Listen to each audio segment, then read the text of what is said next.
Hello and welcome. My name is Josie Spessard. I am a program coordinator at GBTA. So on behalf of GBTA, I would just love to welcome you all to WINiT by GBTA's International Women's Day webcast. Thank you for joining us to celebrate International Women's Day and month. Please note that this webinar is being recorded, and I'll turn it right over to Mick to get us started for some housekeeping and introductions. Good.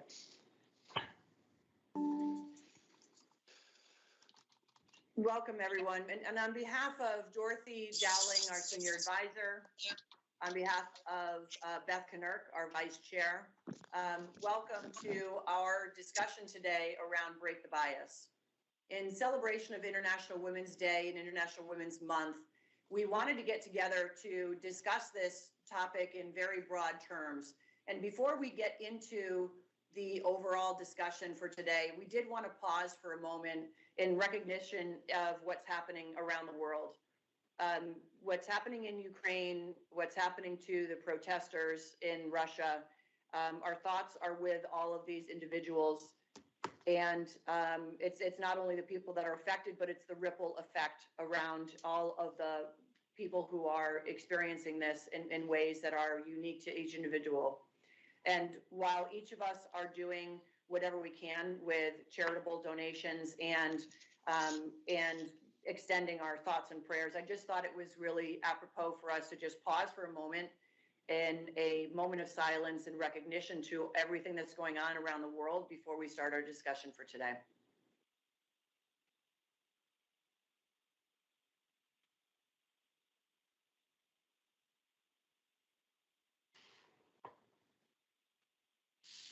Thank you. I'd like to ask, we have a lot of WINiT volunteers that are on this call today.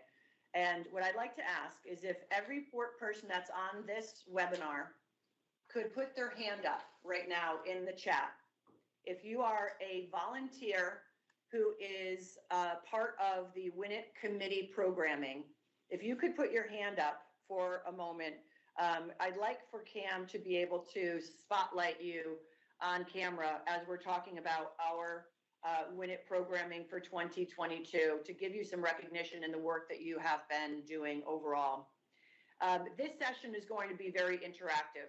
As you're talking, please submit a question in the chat at any time. If you'd like to ask a question at the end of our overall programming, we'll ask you to raise your hand at that time.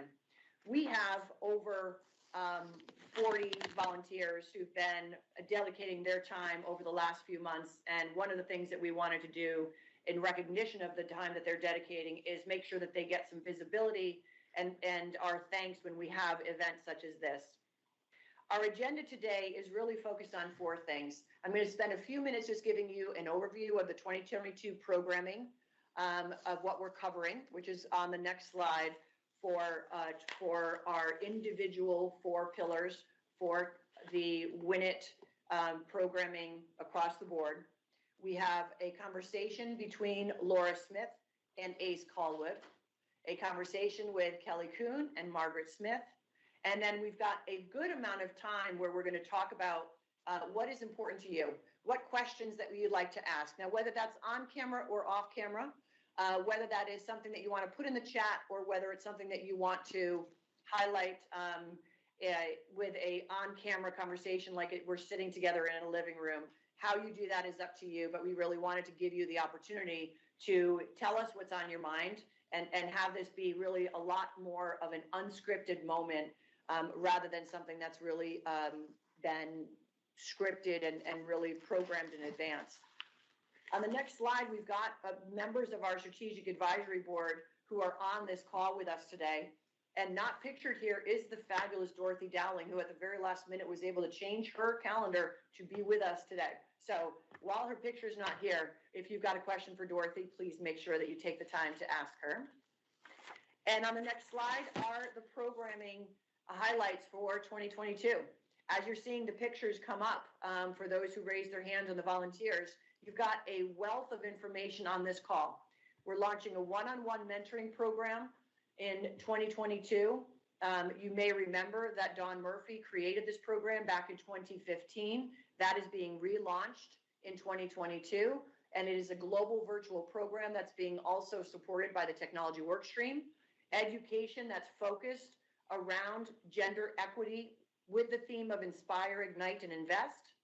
Male allyship and support, which is a big topic of our conversation for this discussion for today, really supported by both Dave Hilfman and John Snyder, two of our board members that are joining on this discussion as well. Community connections with networking, the gala convention, and really focusing on how we communicate to our contingency around the world, and navigating return to the office and return to the road. How are we doing this very differently than we would have done so 2 years ago? So with that, let's get rid of the document.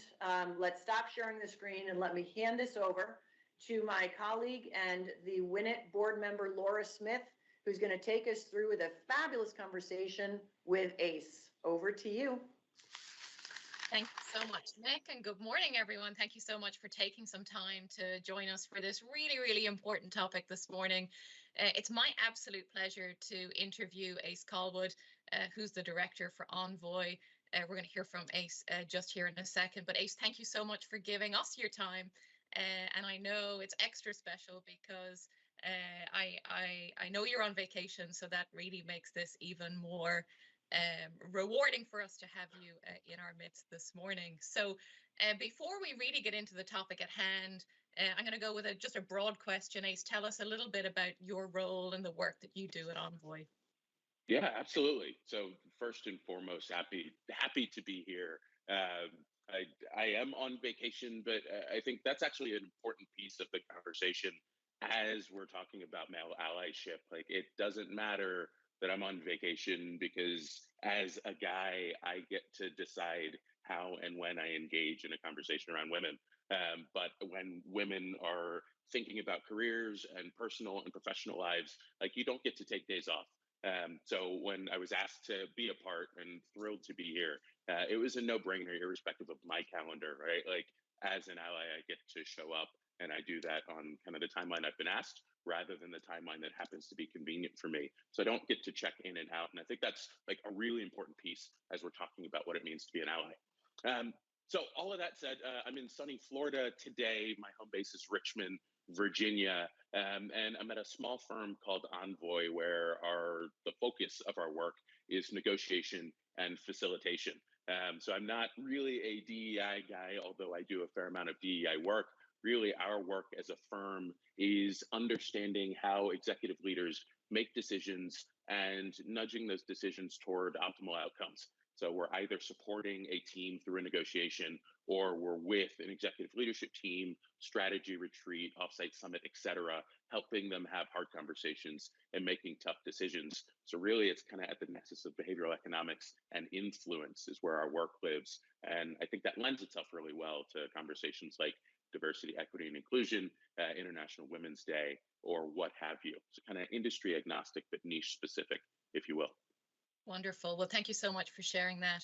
So first of all, I would love your perspective on why is male allyship important or necessary, and what does male allyship in action look like? Yeah, it's allyship is a really important piece of like making the world work in the way that it ought to, right? That aspirational world we all want to exist in. I think the big piece, when I think about allyship, it's like taking my privilege as a male and extending that to folks who may not have that same type of privilege. And I think about that like as we think about power structures, right, from the majority group to the minority group, or the group that has power to the group that may be marginalized. So as we talk about male allyship, it's my male privilege, specifically cis hetero privilege, right? And being able to transfer that or show up or use my voice, or me personally, my size, right? We're on Zoom, you wouldn't be able to see, but I'm 6'4", 300 pounds, right? Like, I'm just a big guy, and being able to take up space on behalf of someone who may not be able to kind of insert themselves in the same way is really, really important. So as I think about privilege and allyship, it's taking that privilege and extending it, using it for a group that may not have it. How that shows up is I started to kind of get into, can I share my voice or my size or my stature? But it's, I think, the underlying pieces of what it means and why we're here societally. Having an International Women's Day highlighting all of the incredible work women around the globe are doing, it's because women have historically been marginalized. And so that shows up in, I think for me, believing women, right? Like I haven't lived the experience of a woman in 2022. So all of the inequity that comes with that and some of the we hear the term microaggression. I like to use the term subtle acts of exclusion, right? Like places and times where someone is excluded from the conversation. It's being able to acknowledge that those happen, whether I've experienced them or not. So that kind of believe women kind of mantra that came out of the Me Too movement, a really, really big piece. The second is calling that out. Or perhaps calling folks in, but acknowledging that, hey, something just happened. We've got to put words to that, and then we've got to put a stop to it. And so, as we think about policy within our organizations, as we think about our day-to-day interactions with incredible women, we've got to be really intentional about being able to call out some of those subtle acts of exclusion and then shift our behavior appropriately. And then I think the last big piece, and there are a myriad of pieces, but I think the last big piece for me is acknowledging bias and motive, right? Like all of the work as an ally starts with who I am, who we as men are in this space showing up to be allies. And so I've got to acknowledge that I'm not a perfect ally every day. I've got to acknowledge that I have to commit to being an ally every day. And sometimes when I step off that path, I've got to own that, put words to it, make the necessary apologies as and where appropriate, and then get back on the path and get back to work. But that is a hard thing to do, and it's a thing we have to commit to every day. But that's the thing I get to choose. And for the women who face the same inequity that I've just kind of talked about, right? Like you don't get to step in and out of that world. And I think that's a big piece of the conversation and being able to show up. Yeah, I think that awareness and the commitment to that is truly terrific. And a lot of what you've said resonates with me enormously, having come through the ranks of a large global multinational over the course of 20 years. One of the things that I know for sure is that it takes a little bit of partnership, and I know that's a notion that you absolutely submit to. So I'd love to hear more from you, Ace, about partnership and what that looks like.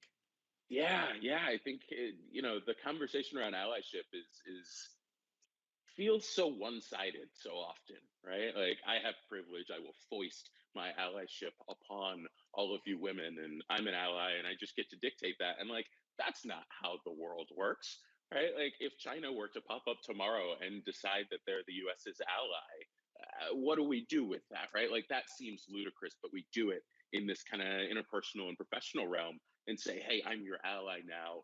Therefore, when I show up as this knight in shining armor, you have to accept that, or we very quickly regress back to some of the tropes that we've thrown out about assertive women who say no or say, hey, that's not the way that I need you to show up for me. And so we've got to acknowledge some of that tension there and decide which side we're on.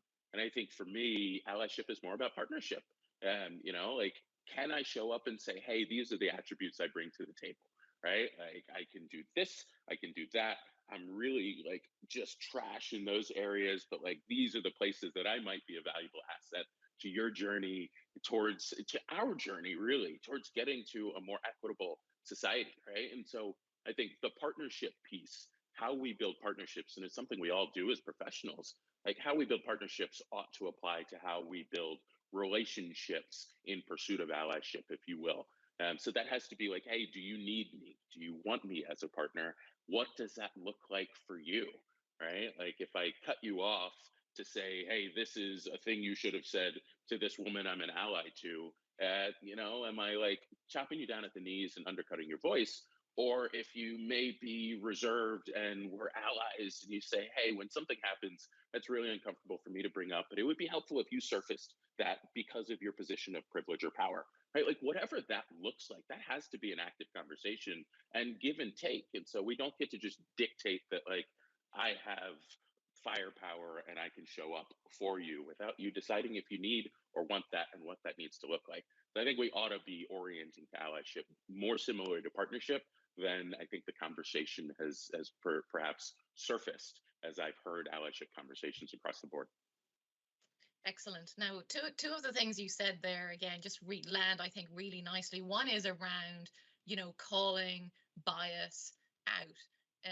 But I really like, the other side of what you said, which is calling people in. And selfishly, my next question, as the leader of the Male Ally Committee for WINiT, is really around the work that we're hoping to champion and spearhead. And one of the things, if we're successful, we would really like to do is get to this kind of notion of, groundswell and movement and a campaign that will really bring more awareness, but truly that it will bring more male allies, on board, with people saying, I am in, I can be in the camp of more women. I can help create a platform for more visibility, more celebration, more opportunities as we get to more equality.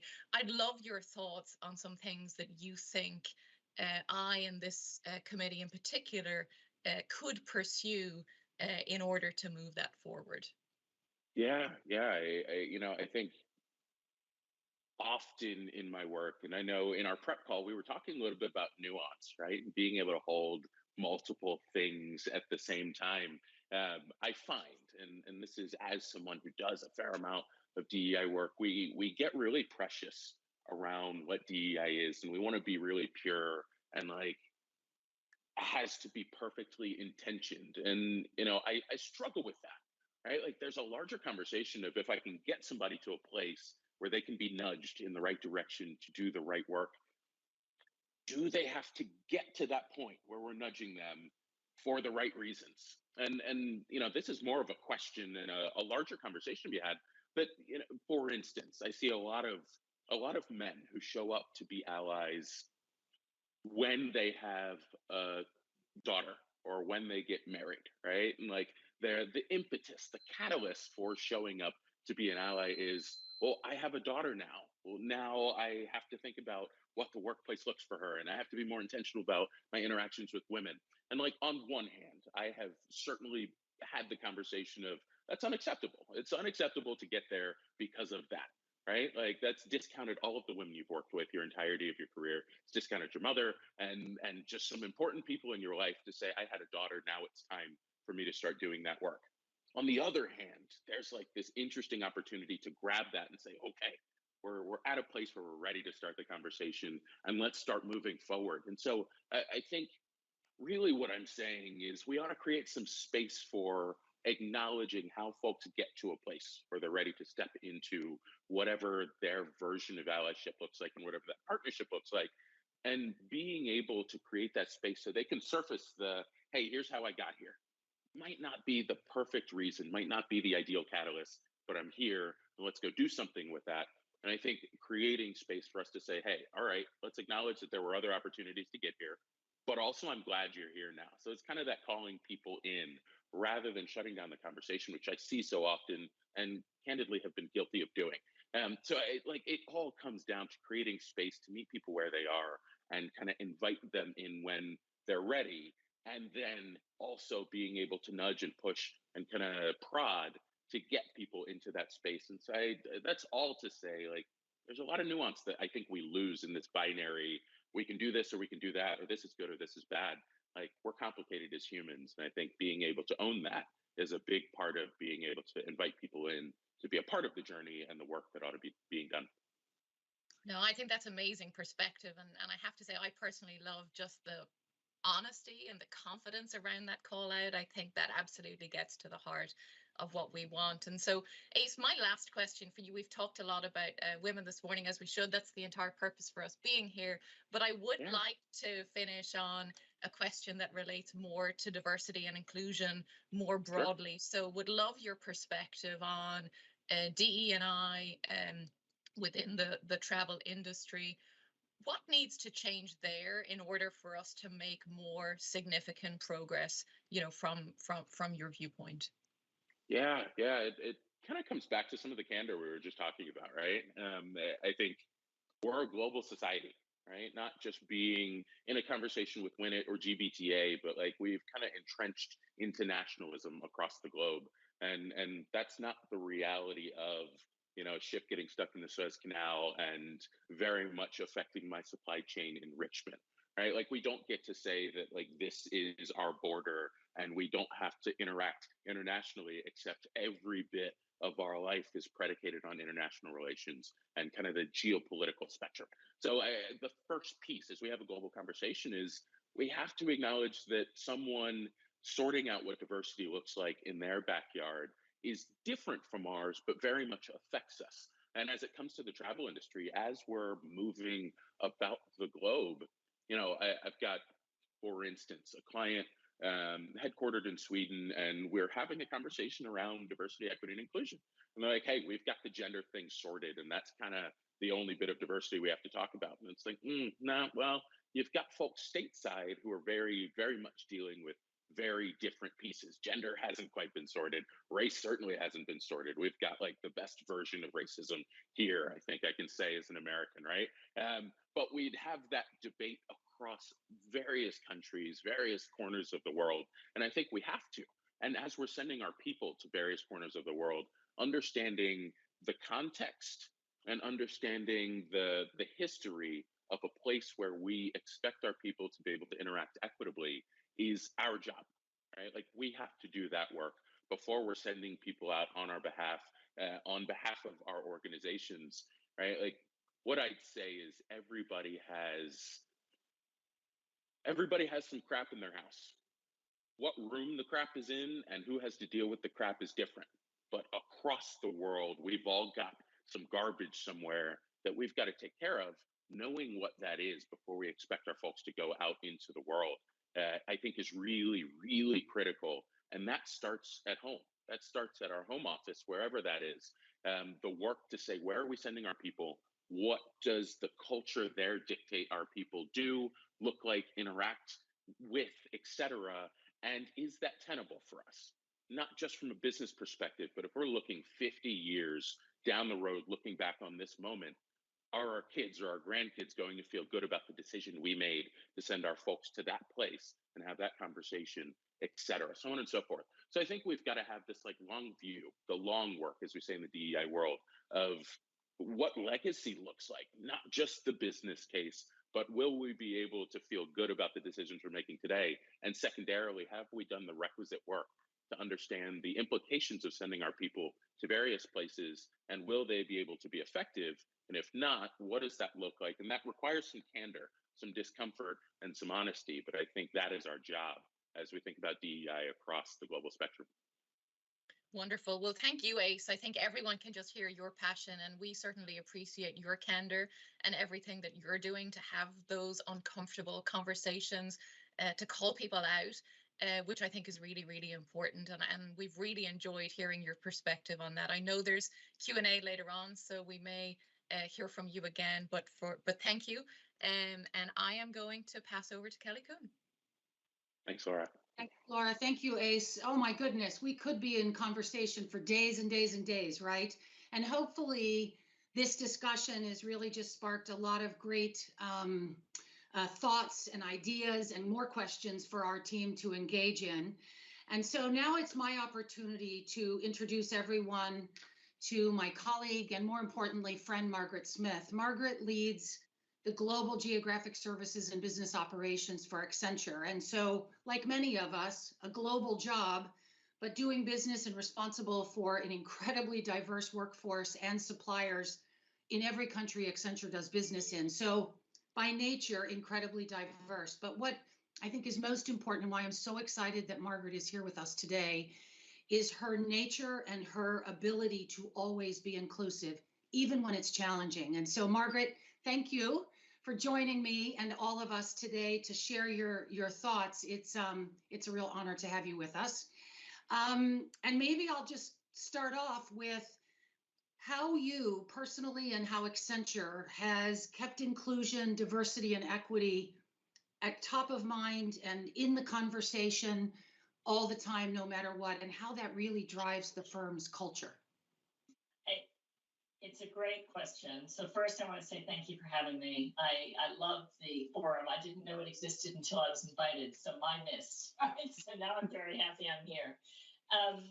You know, Accenture, originally Anderson Consulting, and before that Arthur Anderson, right? For those who try to chart the history, has been on a journey in this space almost since day one. And so I joined 33 years ago, and as Kelly highlighted, run a lot of what I call the internal machine, which of course includes travel, mobility, all that stuff.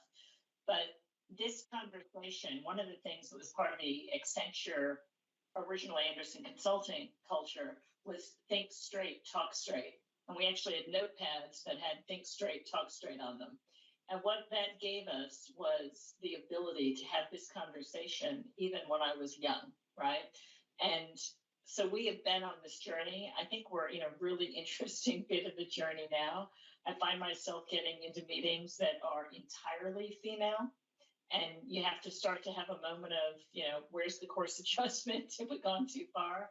I mean, if you look at Accenture where it stands today, our CEO, our CFO, our CHRO, our CMO are all female. 50% of our leadership team is on track to be female. Julia set some very strong goals out in the media, so she's being held to them publicly. 50% of our board of directors, et cetera. So this is something that's been a journey for all 33 years I've been here. But in the last 10 years, it's been a journey that since Julie joined, she was actually originally general counsel, she's taken it public. She's made it a, you know, kind of a cause select that it is in every conversation, every day, all the time. So incredibly intentional. With her leadership, it has become everyone's commitment, right? It has. We're all held to metrics, right? And I'm not a big metrics fan. I have a really mixed feeling. The first is you don't do what you don't measure. Okay, so it's pretty simple. If we don't have metrics, nobody's going to bother, even when it's the right thing to do. But the second thing, which I think is really important, is if we make it deliberate and we make it the part of every decision. So for example, when a few years ago, I had to appoint a new chief security officer for the firm. And it won't surprise you to know that all I got was white male candidates, right? If you think of the security apparatus, CIA, FBI, et cetera, Secret Service, and those are where we were pulling from. It's a lot of white males, right? And, you know, people of a certain age going to corporate, and that's what they want to do. And I went back to all the agencies and said, I refuse to do these interviews. I am only going to interview if you give me diverse candidates. I don't care what makes them diverse. Any diverse is good, but I'll only interview. It was interesting. I then got back a whole slate of diverse candidates. I agreed to interview one white male, one black male, and one white woman. And that was and the two finalists were the white woman and the black male. We put them forward to the powers that be, and we decided on a female head of security. But I tell that story because the apparatus, including our own recruiting agency, our own recruiting teams, were giving me the standard school solution. And it was only by being deliberate to push through that solution that we ended up in a very different place. And so I think that deliberation needs to come into everything. So it's not just about measuring it. It's about constantly sense checking everything you do. So if you go to appoint a new role, you look at who's there. And you're constantly conscious. I'm conscious of who I mentor, right? I have a whole list of people who are like, you know, Margaret, will you find me a half an hour or a quarter, right? Right now that feels like a huge time commitment. But you know, I'm very conscious how many of those people that I'm mentoring and sponsoring are women versus men, et cetera. So I think a huge bit of this, Kelly, is the deliberation and the bit I don't love as much, the measuring. And that measuring is what shows whether what you're doing is actually having any result. Well, and it's a perfect segue, you know, measurement being so important, and Accenture does so much work, research, studies, uncovering what's important and the things that we should be focused on. And we thank you. We were able to share some of that work and the links out with everyone on the call if they had a chance to take a look in advance. Can you talk a bit more about the study, Driving Belonging for the Women in the Workplace? And Ace touched on it a bit, so it was perfect. Yeah. You know, that notion of belonging and bringing your whole self, especially now post-COVID, so important. What has highlighted out of that study for you? The two things that were interesting to me, and there was a lot interesting in it, but the two of the things were simply, how do you take the concept of net better off, right? Because what belonging gives you is a net better off, right? These people around me make me net better off. And there's a whole list of things that make you net better off, some of which will all, you won't even need to know what it means, and you'll know what it means, right? Whether it's financial stability, all the way through to physical, right? I am better because, physically this place makes me a better person. Whatever that list is, and there's 10 of them, there's 3 or 4 that matter in my book, but looking at net better off and saying, there's always a cultural, we're good people, this is the right thing to do. But if we move past that and we say, if I have to explain to a resistant business leader why this makes sense, it makes sense for 2 reasons. The studies show repeatedly that people bring 5 times the productivity when they are in a place of belonging. They bring 11 times the innovation, right? Those numbers are huge, right? That transforms your business when you have got people feeling like they belong. And belonging, I was actually on a call the other day, an Accenture call, and this happens very rarely these days. So I had a real moment. We have a female CIO also. Penelope and I were both on the call. There were 20 people on the call and 18 were men. That is almost unheard of in today's Accenture. And I took a photo and the head of HR when we were all on screen to say, hey guys, what are we doing here? But what was interesting to me, the 2 most senior people on the call were Penelope and I, and the 2 of us were pinging how uncomfortable we felt in that forum where there were 18 men, several of whom decided to mansplain one or both of us. And it was a really interesting moment to remind me that the journey isn't over. We're still on the journey. And for business leaders who are resistant, there's a whole lot of facts on how when people are allowed to bring all of themselves to work, they are net better off. They perform better. They are better leaders. They are more inclusive of others. They are more authentic. They are more honest. People don't leave companies, they leave bosses, right? I know there's some, debate on that. If you offer me enough money, I love, right? But the reality is that leadership is a huge part of what keeps us transforming rather than being disrupted.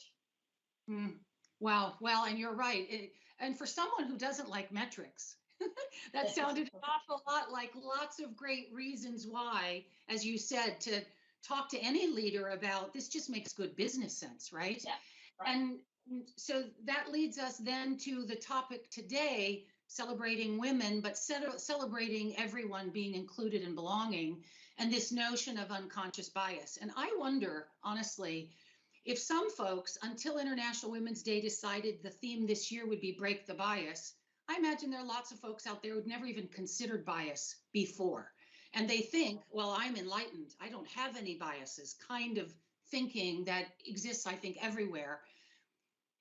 You have shared with me and with the CWT leadership team some of your own personal experiences, which really, one, were shocking, but also very telling. And I think that it would be great for our audience to hear, because even today, as you said, the journey isn't over. All of our learning isn't done yet. So my 2 favorite moments, one, as a person who owns travel at such a big company and as a huge traveler until COVID hit, I get the grace of being treated like gold on every airline, right? Because we're frequently a big or the biggest customer. But when I stand in any queue at American or United with my husband, inevitably the concierge key or the global cert, whatever it is, comes up and says, Mr. Smith, we are so happy for your business. And my husband always very gracefully says, thank you very much, but the only reason we're here is because of her. And I have 4 sons, so somebody had some humor at some point in my life, because I grew up only with women, and I was like, what the heck are these? But my sons crack up every time, because they're like, you so totally don't know our mom. So the other story, and this one just was a real moment of Oh my God, how can we be here? About 3 years ago, we were opening the new Boston office, and it was my first big office opening. Julie was going to arrive with me, and I was an idiot. I didn't understand an office. The last thing you do is invite important people on the first week, right? Absolutely. Wait 6 months, make sure the paint's dry, and invite the important people. I didn't do that. So we had the governor of Massachusetts and Julie coming in on the first. Well, we opened on Monday, this was Wednesday, and we were literally walking around paintbrushes around the office with contractors, saying, hey, look, you missed a spot there, you missed a spot there, right? So I'm in, I'm not dressed like a elegant managing director, right? I'm just kind of like, have a paintbrush. So I'm standing in front of our new coffee machine, and somehow I'd authorized this amazing Maserati level coffee machine. And this gal comes up, she's all suited and booted and very Accenture. And I said, oh, our first customer for the coffee machine. God knows how the thing works, but let's see. And she looked at me, she said, I really don't have time for this. I'm in office 302 and I'd like a cappuccino, and walked away. And my team was all standing there stunned, right? I'm the woman who owns all the offices globally. I'm unlikely to get you coffee, truthfully. And they're all like now panicked. Oh my God, we have to get the coffee. Margaret did. I said, everybody take a breath. This is a teachable moment. We're all going to learn something. So I got the coffee. I went down to the gal and I said, here's your coffee. And she dismissed me. Thank you. I said, actually, I'd like to introduce myself. And in Accenture hierarchy, there was a little blue water between she and I. So I introduced myself, and she, oh my God. I said, actually, it's really nice to meet you. Very glad that, I'm not the Boston office. Very nice to meet you here. I said, but I just want to have us both as women have a moment. If I'd been a man, would you have asked me to get you coffee? And everyone on this phone knows the answer to that question, right? And she was horrified. She said, oh my God, I'm so sorry. I didn't even think about it. And I said, no. And truthfully, I get it. Actually, I wouldn't have done the same thing. I know me. I would never do that. But the flip side is that gender bias is still here. And one of the gals who helps me on diversity stuff, she said to me, you're part of the problem. And I said, what? How? Wow. What did I do? And she said, when people make managing director, the first thing you do is give them a woman who wanders around and offers them coffee. And of course, she's right. You earn getting an EA when you make managing director. 90% of our EAs are female. And so we continue to perpetrate the myth. And so I said, my God, that's a brilliant insight. And I need to immediately change that. And now if I look at the same hiring pattern on our EAs in 2 years' time, I will have failed. I want male EAs. So we've been rapidly changing some of our gender economics, really, in some of our workforces to make sure that unconscious bias and real bias start to out themselves, if I can put it that way. Well, again, fascinating. And as Ace said earlier, you've just brought it out again, that we are all responsible to call it out and not just put it under the carpet and, say, well, it won't happen again, because inevitably it will keep happening unless we address it in a way that's meaningful, productive, and using it as a teachable moment. And I think for you, it will have also endeared you to your team in the way that you handled it. So, but it probably wasn't the first time, nor will it be the last time. It continues to happen until we have all become more enlightened. It shows that even women, everyone has biases, right? So lastly, before we open it up to Q&A, I thought it would be great to talk about mentors. You mentioned that you have a long list of folks who want you to mentor them, and how we can incorporate as well male allies, sponsors, those who advocate generally for us, women and men, right? And so what are your thoughts about formal mentoring, or should they be informal relationships? And then how are male allies beneficial to advancing equality for women? So a couple of things. We need to be very careful when we talk about mentoring that we don't confuse it with sponsorship. They're two different things. Me being willing to meet with a lot of people and talk to them about their careers and coach them is not the same as sponsorship. And women need sponsors, right? They don't just need mentors. Mentors are a nice thing to have, but you, interestingly enough, could have a whole amazing list of mentors and arrive nowhere and do nothing. because what you need is the guy or gal at the table who's going to say, Margaret's the right person for that role, right? Mhm. That's the thing that happens next. So don't confuse those two things. I think the role of men is really interesting, and it's one that it took me a while to get to. My husband used to attend International Women's Day every year, and I refused to go. And I refused to go because every time I went, somebody would put me on a podium and say, could you please explain how you have 4 children, a successful marriage with a working husband, and make it all work? And I didn't think any of my answers were very good, because embracing mediocrity is not a great answer. And that was my answer.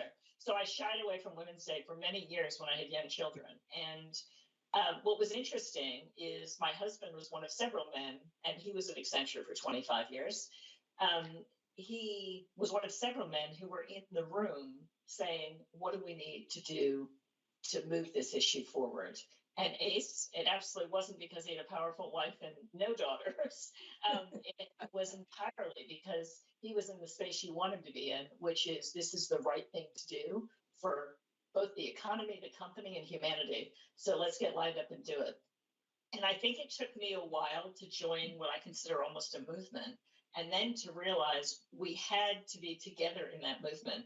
Because when the sponsor around the table, and because there is bias, right? When the sponsor around the table looks like you or I and is sponsoring us, the reality is the people at the table who have a pretty conscious bias discount you.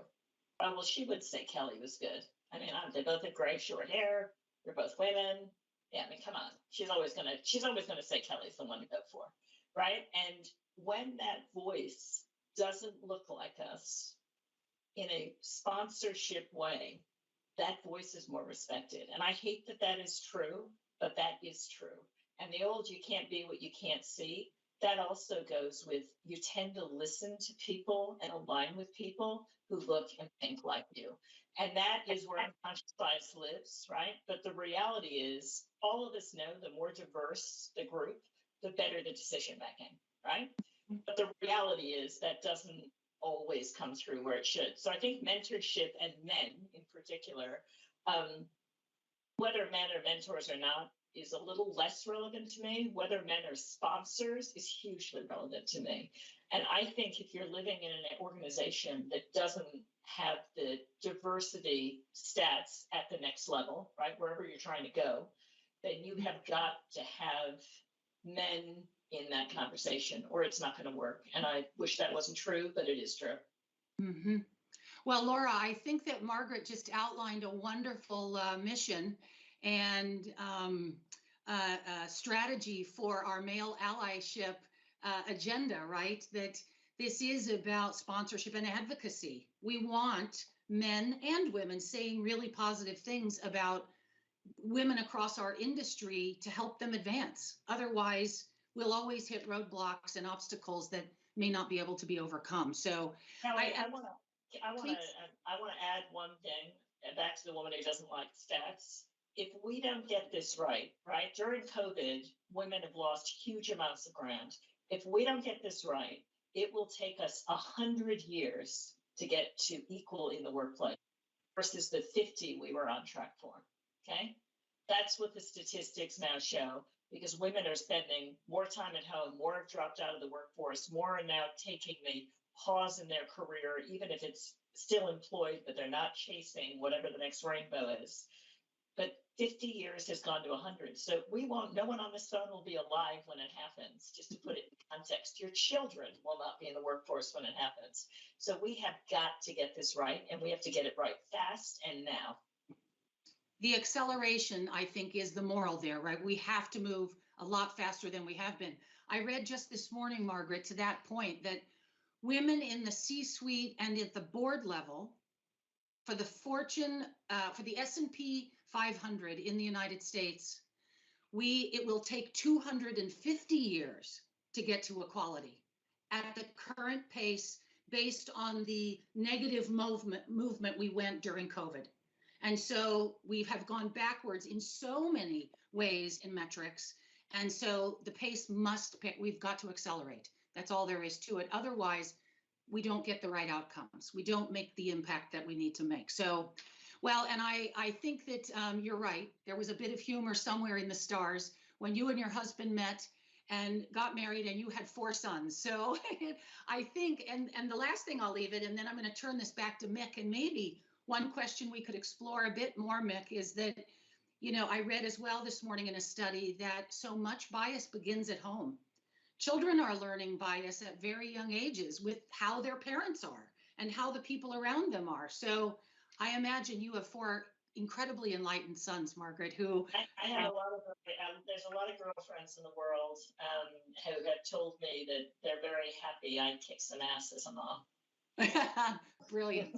Thank you. Thank you. And so Margaret's going to be with us for the rest of the discussion. So any questions we have, we'll throw them your way, Margaret. Thank you so much for being with us. And Mick, really being here, love the conversation. Yeah, Ace loved hearing that also. I think what's interesting about the 2 storylines is they meld together so perfectly on how we need to get to the future. Indeed. Wonderful. All right, Mick, back to you, my friend. Thank you so much. Thank you, Laura and Ace, Kelly and Margaret. And thankfully, we've got 40 minutes to go and so much to talk about. I want to start with Jennifer M. And Jennifer, you asked the question, do you feel that some bias happens because as women, we tend to be nurturing? I want to first ask you, if you could, Jennifer, do you want that question to be answered by anyone in particular? Thank you. Well, actually, I think it could be from both, because Margaret has her perspective in our industry, and certainly Ace has a perception as an ally. Does he see that, perhaps? All right, so let's start with you, Margaret, and then we're going to ask that same question of Ace. So Margaret, could you start with us? Do you feel that bias happens because women tend to be more nurturing? I think nurturing can be viewed as weak, and there's no 2 ways about it. That is true. I also think that the best leaders are empathetic leaders, which makes them nurturing. So I actually think it's a great question. And the only thing is to be not just your authentic self, but actually call it out, right? I call out the fact that the people who work with me, really, I treat them as a family and they treat me as a family. And that, I think we can all say, is a definition of nurturing in a healthy family. And so we actually talk about it, right? I have pretty low attrition rates working for me up until a couple of years ago. No one had ever stopped working for me. I literally never had a resignation from a direct report. And I think that's because of empathetic leadership, nurturing leadership. And, you know, I have seen people grown past me, right? They are now seniors to me in Accenture sitting on Julie's leadership team. And to me, those are all success stories, but I'm pretty active about talking about it. I actively talk about emotion, empathy, nurturing. How do we help people? You know, in the last 2 years, what do we do? For this last 2 weeks, I've been doing calls with our Eastern European employees, 1 or 2 of which have ended in tears, right? Talking about how are you feeling? What are you going through? When you drop your kids off at school, my God, how do you do that right now? And we've been having all those conversations. And I actually think it continues to model, and by the way, this is also modeled by Julie, that empathy and nurturing is actually good for the team and good for team productivity in a post-based way. I don't know, Ace, whether you've got a different view. Yeah, I think so. Everything you just said, absolutely. We use a phrase, yes, and in my line of work. And so I'll just add to it from a different perspective is we perceive women as more nurturing typically, but that's not just because it's not because women are nurturing in the workplace and we perceive that as weak. That's like societal conditioning, right? Like as we unpack, there's a study from years ago called the Beagle Project. It's still active. I think it stands for the Bound Encoded Aggregate of Language Sample or something like that. But the idea was they aggregated like 10 million different pieces of literature that the average college freshman would have consumed.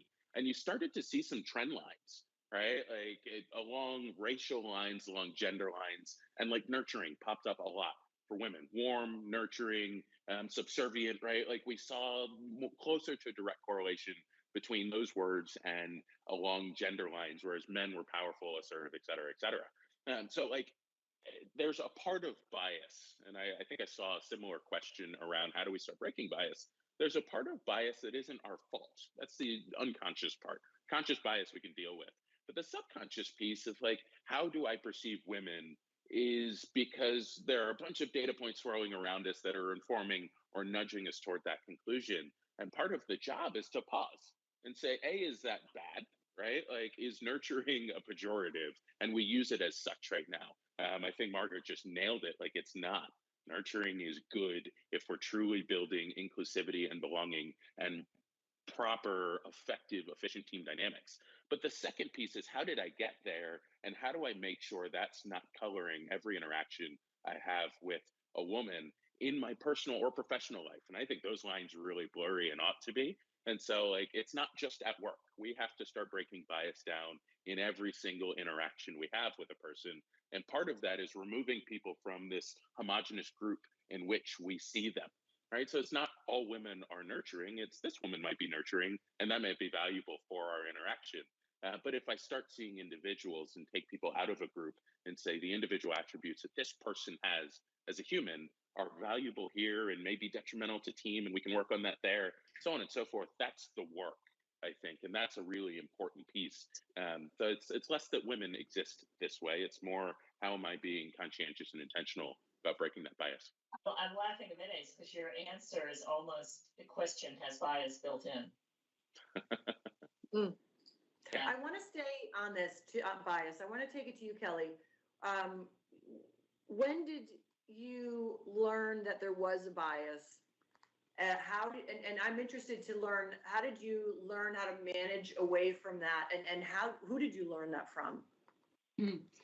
Thank you, Mick. It's a great question. And for those of the folks on the audience who've ever read any of the blogs I've written about some of this, I learned that bias was unacceptable from my soon-to-be 92-year-old father.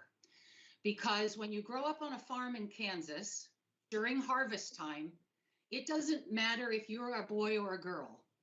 If you're tall enough to reach the pedal on the wheat truck, you are old enough to drive, and you are old enough to join in on harvest. And so it doesn't matter your gender. My dad put us all to work. It didn't matter. And so I learned, and he assumed we were capable. And I grew up with this belief from my parents, from my dad really, that if you worked really hard, and you might have to defend yourself sometimes, but just assume you're equal. He assumed we were all equal. And part of that was from, needing hands and feet to do the work. But I learned at a very young age. And that's why when I read that study this morning that talked about bias beginning at home with very young children, it really struck me because I just didn't grow up that way. I grew up believing that everyone's voice mattered. And so I go in with good intent with everyone, assuming that their voice matters and want their voice to be heard. And I think in the end, if our voice can be heard, regardless of what group we're in, gender or otherwise, then we start we start ahead of the curve.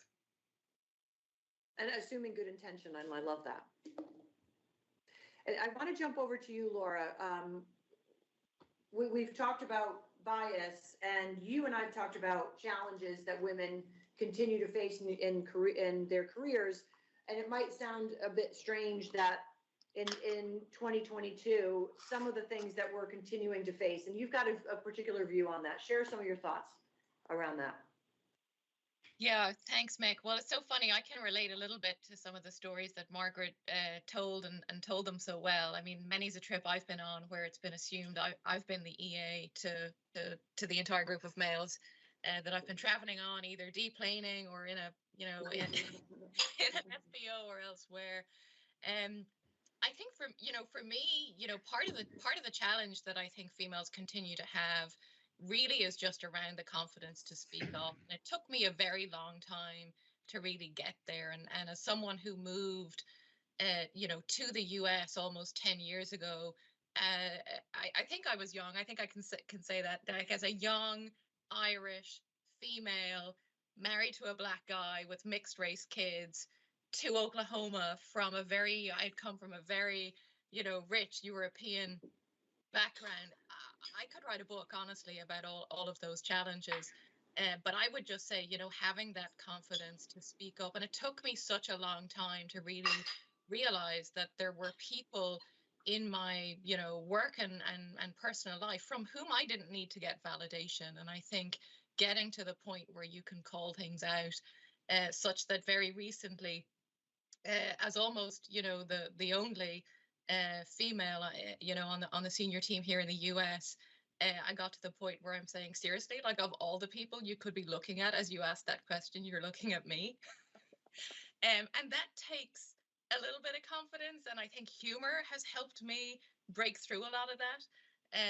But yeah, that importance of speaking up, the importance of talking to others, using your network, leveraging that network to get help and tricks and tips on how to do that. Mm. I want to ask a question of one of our resident male allies, Dave Helfman.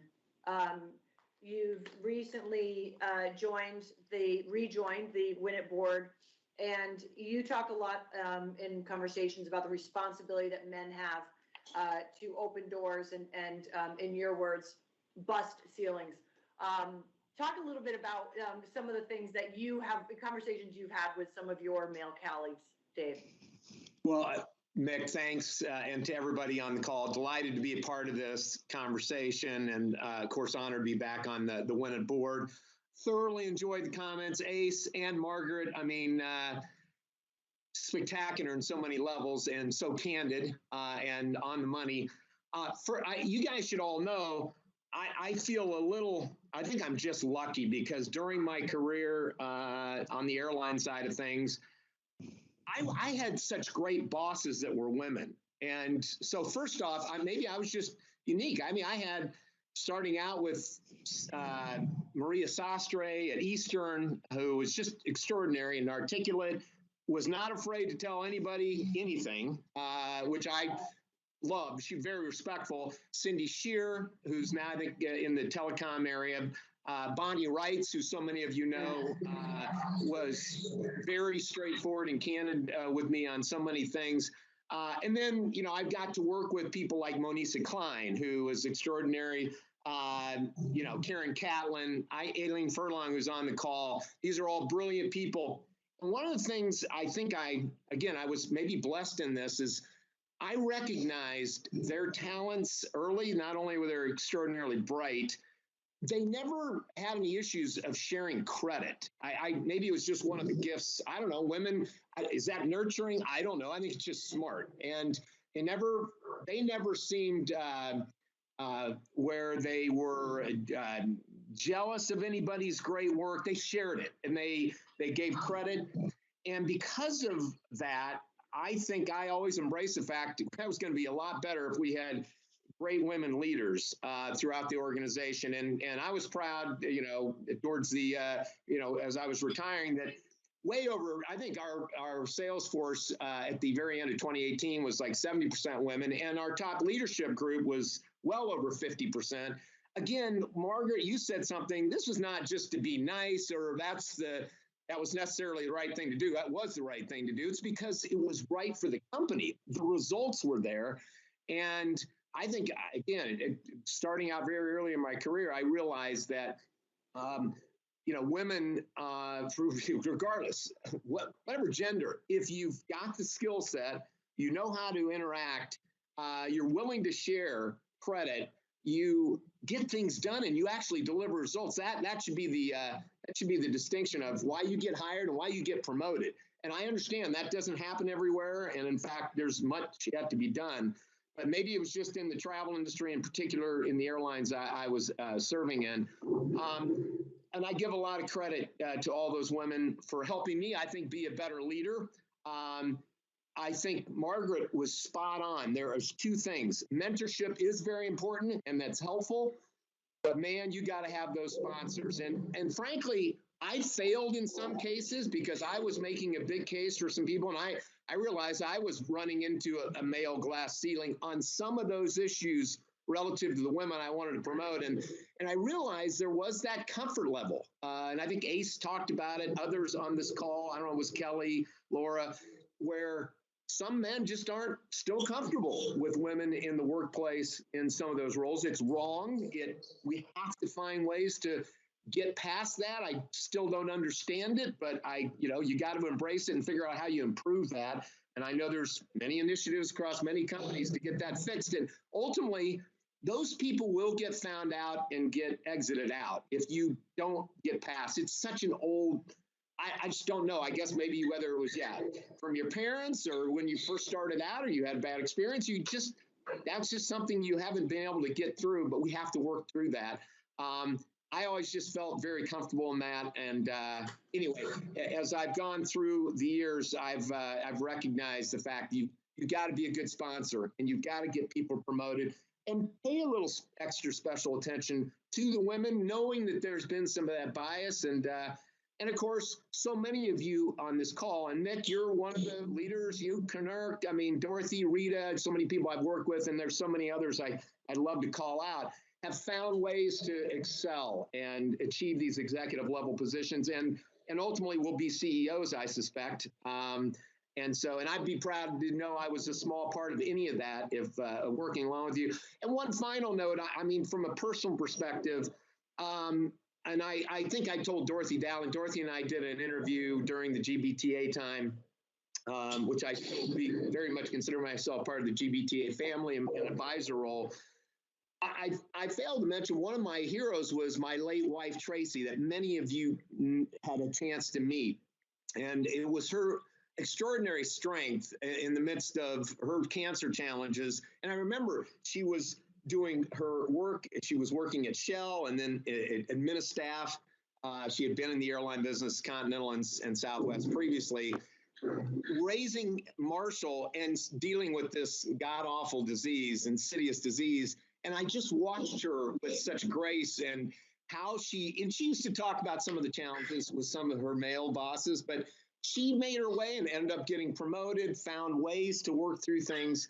And I think in honor her, of her strength, I learned so much. And, I don't share that story very often, but I just watched that. So I'll be inspired by her and what she did. And I hope that, again, that's helped me be a better a leader for people, and whether it's male or female. So anyway, Mick, some of my thoughts, again, I'm echoing some of what the great speakers have already talked about. But again, I feel privileged to be a part of this and hope to continue to help out in all the different things going on. Thank you, Dave. And thank you so much for sharing that. You know that you've inspired so many people, and I really appreciate what you shared today. Thank you. Oh, thanks. And in sharing that, and I think it's talking about the mentorship and sponsorship, it's a good segue into bring this back over to Margaret. One of the questions that came in, Jane Pearsall, you put it in the chat, but let's get you on the screen, Jane.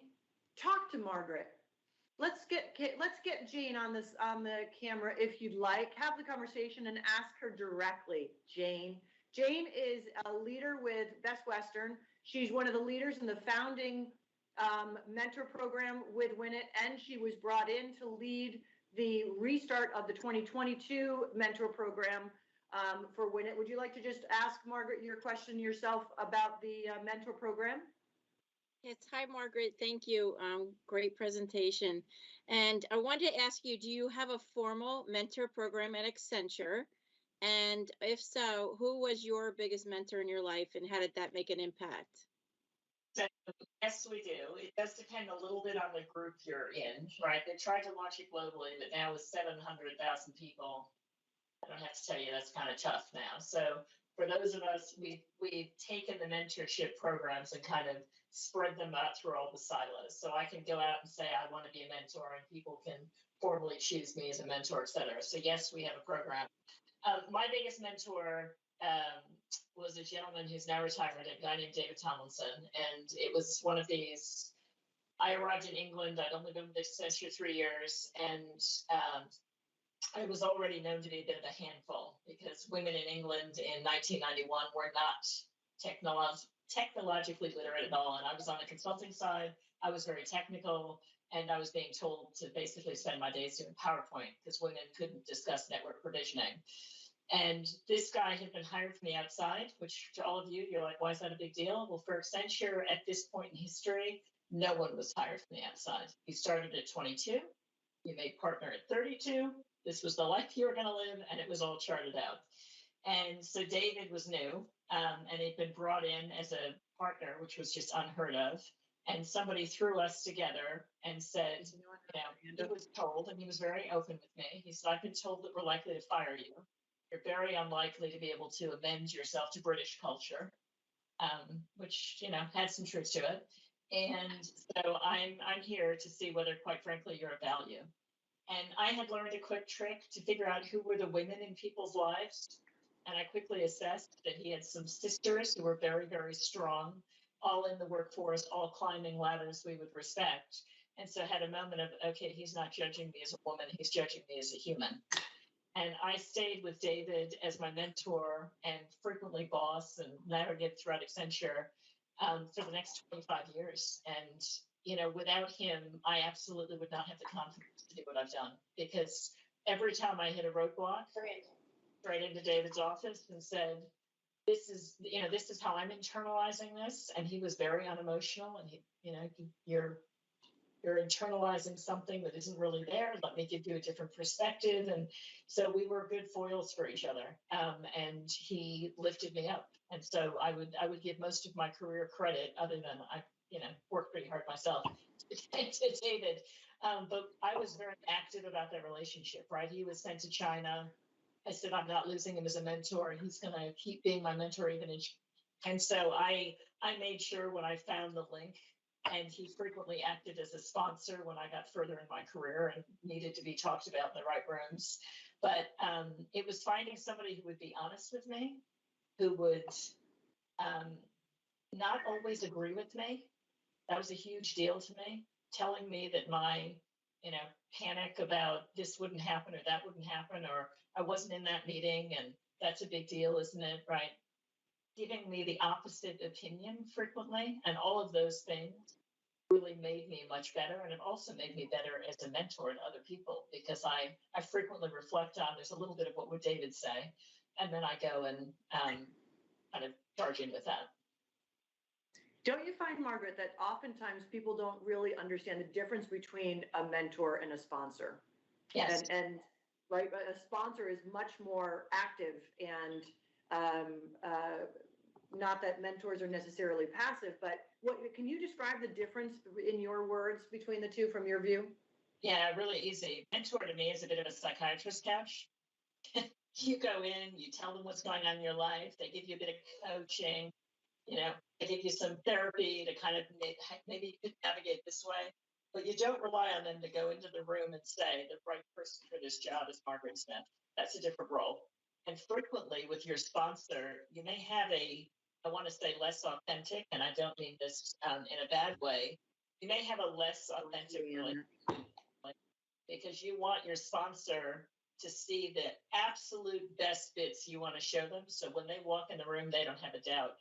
Where I've been, David is not the only mentor I've had, and I've had some, geez, I don't know if I want to do this. I've got 4 kids. Can I continue? Those are conversations I would not have with my sponsor. I need my sponsor to walk into every room and go, she's the woman for that job, and not have a niggle going, is she going to decide at this moment to opt out because she can't handle the kids and Nigel? And where my mentor, I've had those conversations with. So I actually also have a tiny bit, not a huge bit, of segmentation about what I discuss, because my sponsor has to have my back with a voice in the room that I'm not in. And I've never heard it described that way, but that's spot on. That makes a lot of sense. I'm going to go to Ace next.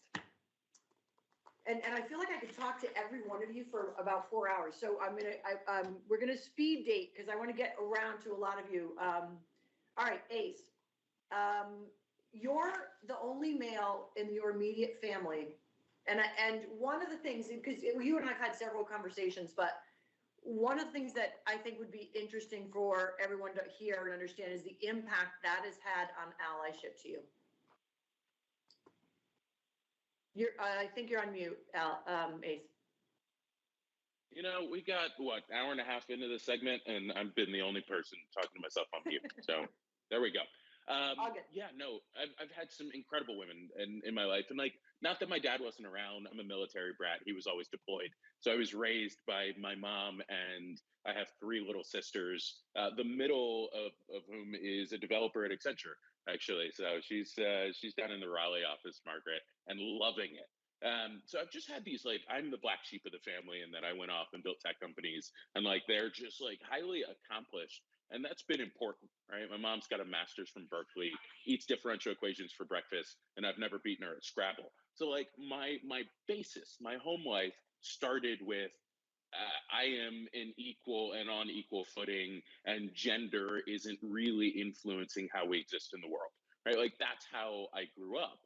By the same token, right? Like I think the important conversation is around equality. Whereas in my household, we were equal, but I think the aspiration ought to be equality. The practicality of our work is around equity, right? And so I think the meritocracy conversation comes up often in my world, and like because of the foundation and background I have, I can say two things. And this is back to the holding two things at the same time. First off, I very much believe in meritocracy. If you're qualified and really good, you ought to have the job.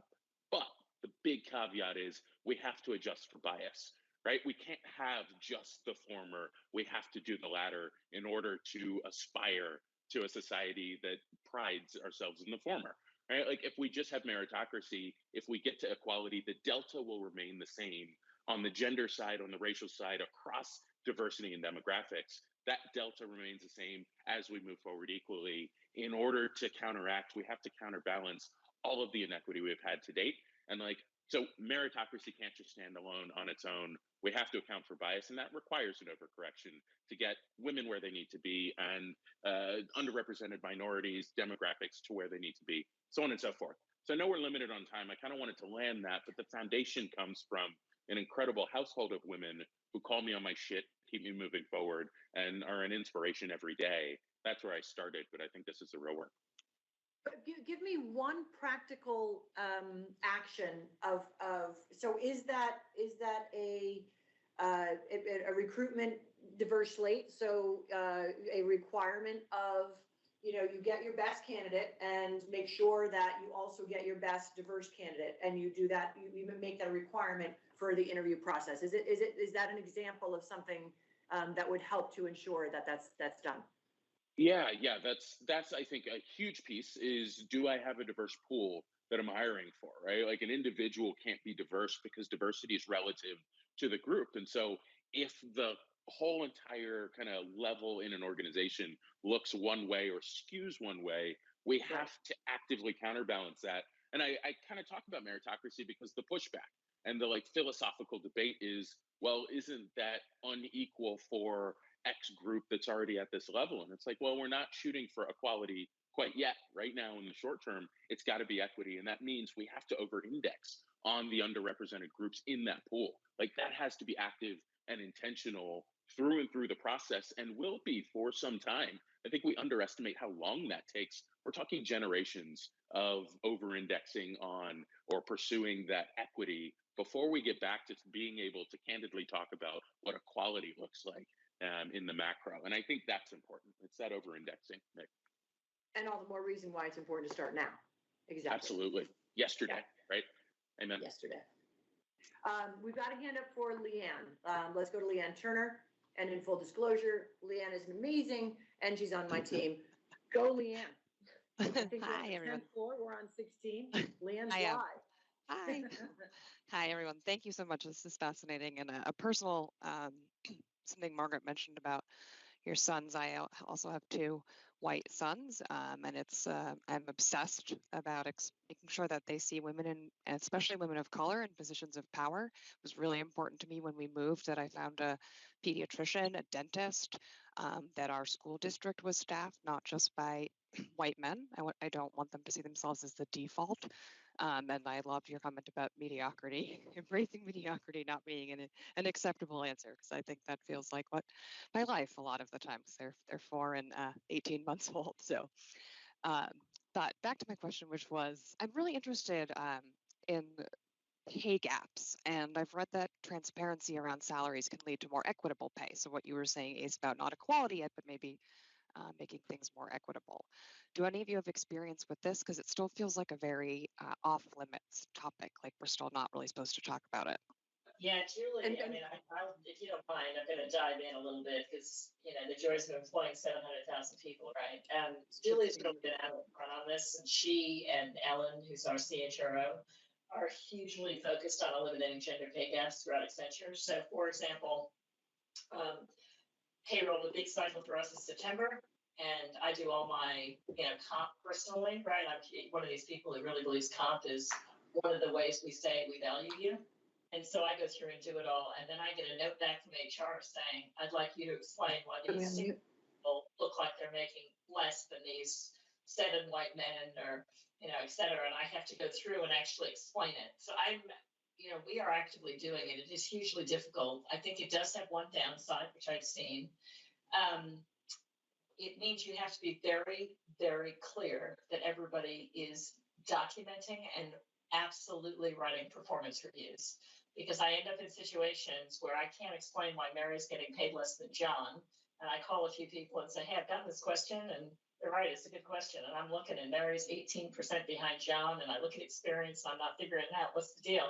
Oh, Mary's really a poor performer. So then I go pull Mary's file, right? Mary, there's nothing on documenting Mary's a poor performer, and now I'm stuffed. So I think when we move to this space, we've got to move with eyes open, authenticity and honesty in how we document and manage performance, because I have seen more than I can count. We've given the raise to the diverse individual who was poor performing because we didn't have a story as to why they weren't gender equal or, you know, any other type of diversity equal. And so I think as we do this, we have to do the whole thing, or we're going to end up with a pay parity, which is going to be problematic in a totally different way. So we are doing it. We're very transparent about it. There's a couple of states, I think, including Colorado, you now actually have to officially disclose salary gap grids and whatnot on any job you post, et cetera. So we've been doing a lot of work in this area, and it's really complicated. Can I jump in really quickly on kind of the complication piece that we like wrestle with, right? It's and Laura and I were having a really good conversation around kind of the ambiguity that we deal with as a minority group or a marginalized group. You know, attribution or situational, more specifically ambiguity, that idea that like, if I hear feedback that I'm a poor performer, is that because of my gender, or is that because I'm actually not good at my job? Right? And the counter, the flip side of that, if I get praise, is that because you're kind of being soft on the woman? Or is that because like I crushed it at that thing? And so there's another layer psychologically that we as allies have to sort, and that as women, we have to kind of, that goes back to the, like, we have to account for the bias. And so I'd love to get to pay parity. And I think the documentation, Margaret, that you just mentioned is hypercritical, but just acknowledging that there's like a psychological layer that goes on top of that, that you all as women have to navigate, is a really important piece for us as men to acknowledge. So kind of the allyship piece, as we start to give that feedback, positive or negative, we've got to account for that as well. I love that, Ace. But the other thing that's interesting is when you start to document, if somebody has bias, the bias starts to show up. And so one lovely thing about documentation, it brings other people into the fold. And my husband is famous for this. When anybody is being promoted to managing director and they're female, my husband reviews their form for them. And even though he's not with Accenture anymore. And you have to do this, like, here's why I'm so important and here's why I'm godlike thing that you have to put forward. And he reviews it because what tends to happen is people will write on the forms for you and give you feedback, and it frequently has gender bias in it, right? Words that you would never use about men, you use about women, et cetera, nurturing being one of them. And then the second thing is women always claim credit for their team, never for themselves. So my team delivered the following things. It is not my following things. And every man's form, really clear. They delivered it. No one else was involved. So it's quite interesting because when you get stuff in writing, whether it's feeding back to someone else or writing about yourself, bias is so obvious, and it is not always as obvious sometimes in the conversation. So one of the things I love about getting stuff into writing and getting other people to review it, like my HR lead, and say, hey, Yeah, can you read through, this was really hard for me to write, and I'm worried that I've got some bias here. Can you read it and see what, is there something there that I'm feeling uncomfortable with reasonably, or I'm just being an idiot, right? And being willing to have that conversation is what progresses this whole thing further fast. And we don't even realize we're doing it to ourselves in a situation such as Nigel pulled stuff out of, I know. Yeah. I was a senior managing director a couple of years ago, and I had him review my form, which was really hard to do. And the stuff he pulled out of my form, he's lived my career, right? And he was pointing, he's like, honey, what are you talking about? This was you. We wouldn't have done this in Accenture unless you did it, right? And, having him reframe some of my own thinking was fascinating. And I changed the form and got promoted. We'll never know what would have happened had I not changed the form, but that's okay. It's the power, Margaret, of an ace of male allies, mentors, and sponsors, 3 that are absolutely needed. I want to go to John Snyder. You do something in International Women's Day that I don't want us to close without sharing something special that you do to observe this. Board member with WINiT, John Snyder. Can you share that with us, John? Sure, I'd love to. And first of all, thank you for taking the time to do a moment of silence for the Ukraine. I mean, I know our hearts and prayers go out to everyone. They've been through some tough times, and they've really shown resilience and strength through this whole thing. So thank you for taking the time to do that. Listen, if you don't mind, I'd like to actually, pivot a little bit and talk about one of the topics that has been brought up here is the sponsor topic and the really addressing the bias at home, because I think that is such a critical one. If we are really going to knock this out, for generations to come, it has to start at home. And I'm blessed with 2 young men in our household, and 24, 25 now, so they're not young boys. But I listened to all what everyone was saying, and I think back to their early days growing up, and I'm very proud of the fact that they have grown up without that bias and without that slant, if you will, against the either minorities or women or whatever the case may be, because they saw very good models when they were growing up. One of the things that is very interesting about BCD, we're a family, not only at work, but also at home. Some of my best friends, I'm sure many of you are like this, your best friends are people that you work with. And I must say, because I spend a lot of time at work, my best friends are from work. And, my boys were so lucky growing up that they were surrounded with very strong executive women from BCD, people like Kathy Jackson, Kathy Bedell, who I think is on this call, Terry Miller. They are good personal friends of mine. And my boys were lucky because they grew up with those influences around them, and they saw, that was normal to them. They didn't see this white male dominant executive. They grew up around very strong women that have done great things in our company and outside of our company. And I really want to stress the importance of that to everyone. I think we all know it.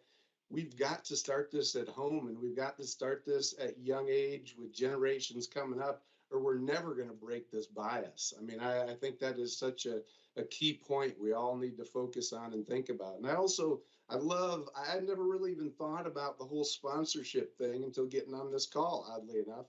And I just love the conversation around that. I have tried to really be an advocate of my executives over the course of time. And I think in some ways I have leaned more towards being sponsors for the females because, I just thought it was the right thing to do because they didn't get always the recognition and the respect that they needed in the workplace. So, I really want to, verbalize the fact that we as male executives or male in the workplace, we have a huge responsibility in that area, that we do sponsor women and men at the same time. I mean, but women, I think, is the important piece of that. We need to go out and be advocates for women, and we need to really push them forward. So, just some things. I mean, this call has been great for me because I always learn something when I sit on these, but those are the two things that I wanted to talk about because they really sort of hit home with me. Thank you. Thank you so much, John. I appreciate you saying that. And I think we could have a whole nother conversation around sponsorship, male allyship and mentorship. And I appreciate your thoughts. Thank you. We're so thrilled to have you on the board. Thank you for being part of it. I would love to see a whole session just on that topic because I think it is so critical. You know what? I can see it happening right now, and I can see you being one of our speakers. So thank you. I'm on it. Well, I don't know. Ace and Margaret have done so well. That's going to be a hard act to follow, let me tell you. They did great. On that note, I'm going to ask my partners, Dorothy and Beth, to join me on screen in our closing. We have so much more that we could be talking about and so many questions that we did not get to. But what we'd like to do is first thank you, Margaret and Ace, for donating your time to be with us on International Women's Week, an incredibly busy time for us and for everyone this week. And I know too how demanding the requests were for you to spend time with us. You can go ahead and put our slide up if you don't mind for closing. Thank you. Kelly and Laura, thank you so much for Kelly for bringing your friend Margaret to us and making sure that she was part of this important conversation. Thank you. And Laura leading our male allyship in this conversation. So Dorothy, let me start with you and your closing thoughts for our discussion for today. And if you're speaking, Dorothy, you are on mute. Thanks, Mick. My team isn't working, so I'm doing it from my phone. So I just wanted to close with the quote that one woman can make a difference, but together we can rock the world. I just want to commend my dear friend Mick because she is a woman who makes a difference in all of our lives by really being this wind beneath our wings to keep all of these things going. So Mick, thank you. You always inspire all of us. And today just started my day off in such a powerful way. So together, we're going to rock the world. So thank you. Thank you. Beth. Absolutely. Mick, we all know you have a day job. Thank you. This is no easy task to put this together. And I got to tell you, this is some of your best work. The content, the questions, the inspiration. Thanks to all of you. And, I did leave this quote here. The empowerment is a built-in support group, a resource, a confidence builder, something that we all can lean on, count on. But I think most importantly, we need to pay it forward. And we need to pay homage to those people who have inspired us. And I want to leave you also with this. I need more Margaret in my life. Margaret, that was just so refreshing. Your perspective, your insights, your candor. So thank you for that. And I just kind of want to travel all over with you. And I'll get you a nice Avis car and make sure it's clean and safe. And we'll go on a road trip together. Thank you so much, everybody. This is great. Thank you. And I will say, as with anything, it takes so many people to pull things together. And Christina and Cam on my team and the entire tech team to pull this together. Kelly, Laura on the content. And Ace, I want my son to basically spend the rest of his childhood by your side to learn what it's like to be a male ally and to be a gentleman. I believe very strongly that International Women's Day is not about a day, but what each of us need to be doing every day to bring gender equity to the world and to break the bias. So thank you all for being with us. And with that, we will turn it over to you, Josie. Thank you. Sure. Thank you so much. Thank you again, everyone, for joining us for this great, inspirational, and productive conversation brought to you by GBTA. The recording, presentation, and the survey will be sent within 48 hours. And please be sure to save the date for the WINiT Summit on August 14th ahead of the GBTA 2022 convention. Thank you all so much. Have a great day. Thanks, everybody. Everyone. Thanks. Thank you. See you in San Diego. See you in San Diego. Bye, Elfman. See you guys. Great job. Fantastic. Thank you.